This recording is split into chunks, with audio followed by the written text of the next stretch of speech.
Hi sir, என்ன யாருன்னு தெரியுதுங்களா? டேய், நீ ஏன்டா அந்த வெளிப்படா? சார் ஒரு நிமிஷம் இருக்க சார், சும்மா கத்தாதீங்க.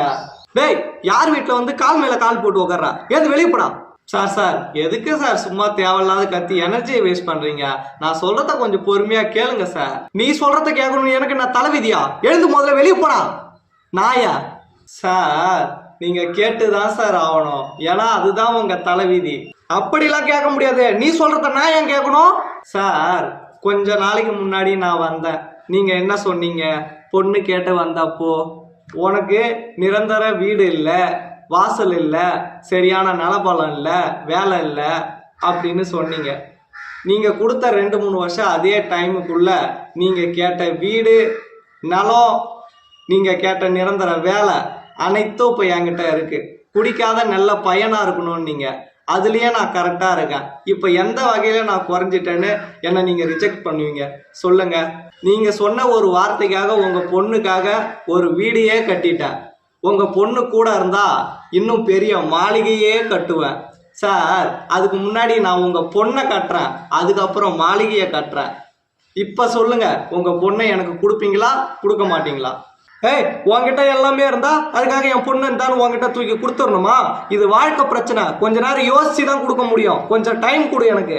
சார் எம்மா நேரம் வேணா யோசிங்க, ஆனா கரெக்டான பதில சொல்லுங்க. சரி, இந்த பொண்ணை பெத்துட்டு படாத பாடுபடுறதா இருக்கு. சார் நீங்க எவ்வளவு நேரம் வேணா யோசிங்க, ஆனா அதுக்கு முன்னாடி நான் ஒரு விஷயத்த சொல்லிடுறேன், அதுக்கப்புறம் நீங்க யோசிங்க. சார் இதுக்கு முன்னாடி பொண்ணு கேட்டு வந்தப்போ என்னை அசிங்கப்படுத்தி வெளியே போடா நான் ஏன் நீங்க அதையும் தாங்கிக்கினேன். சார் நான் நினைச்சிருந்தா உங்க பொண்ணை எப்பவோ ஈத்தும் போய் தாலி கட்டிருக்கலாம், பண்ணல.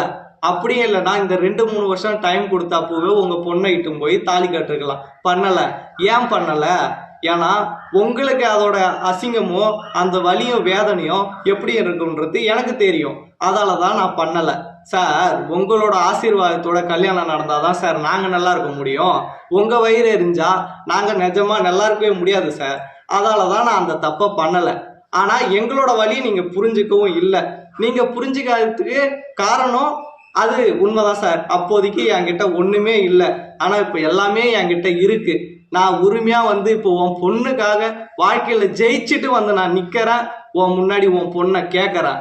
கண்டிப்பா உங்க பொண்ணை நீங்க கொடுத்துதான் சார் ஆகணும்.